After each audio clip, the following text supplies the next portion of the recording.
If you sell physical goods, sometimes people buy product X and product Y together. So you might wonder how you can create the so-called bundle, that is putting together two or more products, possibly with a discount, so that it increases your revenue, even though it might decrease a bit your margin. The most straightforward way for doing this kind of statistical analysis is the basket analysis, and you can find many libraries to do that. In this video you will see a quicker way, passing from a solution that gives an obstacle.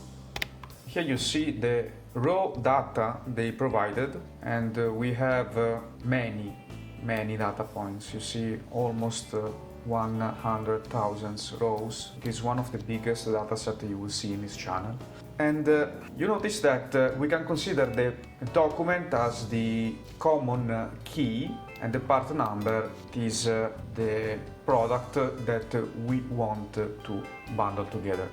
Notice that we have something very weird, that is negative part quantity. Does it mean somebody gave them back?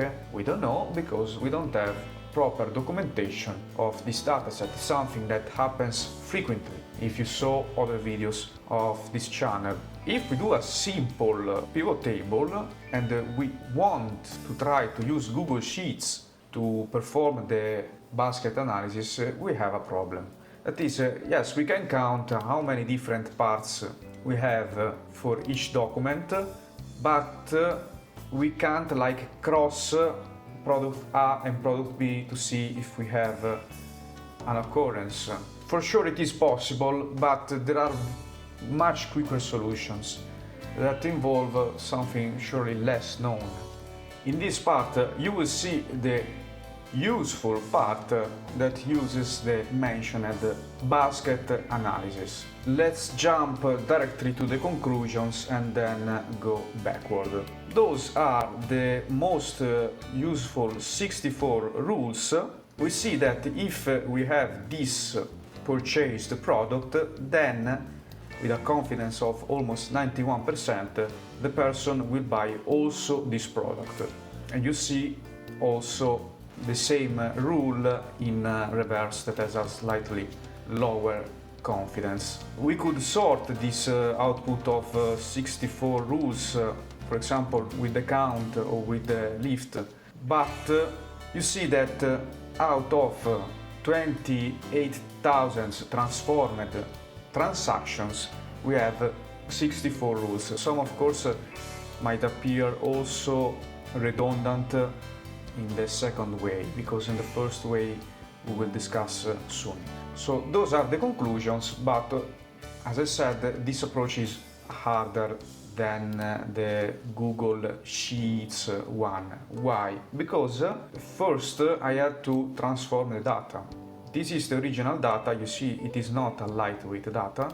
This is the original data, and this is our, let's call it, target variable.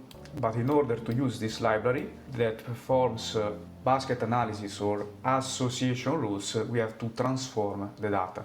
So this is the usual boring part, data manipulation. In order to do this, I wrote this code, and then I wrote the first series of rules. Here is where the magic happens, because I selected the 0.1% of transaction. Then I wanted a confidence of 80%, and this number might seem to come from power analysis if you saw other of my videos, because generally statistics we use 0.95%, for example, for significativity used in inferential statistics, the frequentist approach. Max length is the maximum amount of items. In this case you see that we never go above 3. So in this case we have 80 rules instead of 64. But if I do the first round of redundancy, we end with 64. Here you can notice the explanation of the output, and that belongs to the documentation of the code, something that is very important. And if you don't see it in the code, it means you hired somebody with too little experience or that plays tricks on you. And at the end, we could plot the rules, but in all honesty, this kind of output looks much more interpretable than what you will see in Moments. Given that we have a lot of transactions, of course, it becomes difficult to read this kind of chart. So I think you agree with me that we could stop here. Also, one problem is that we don't have speaking names of the product, but codes. So of course this becomes less understandable for the owner of this activity, but also for the statistician that performs this analysis.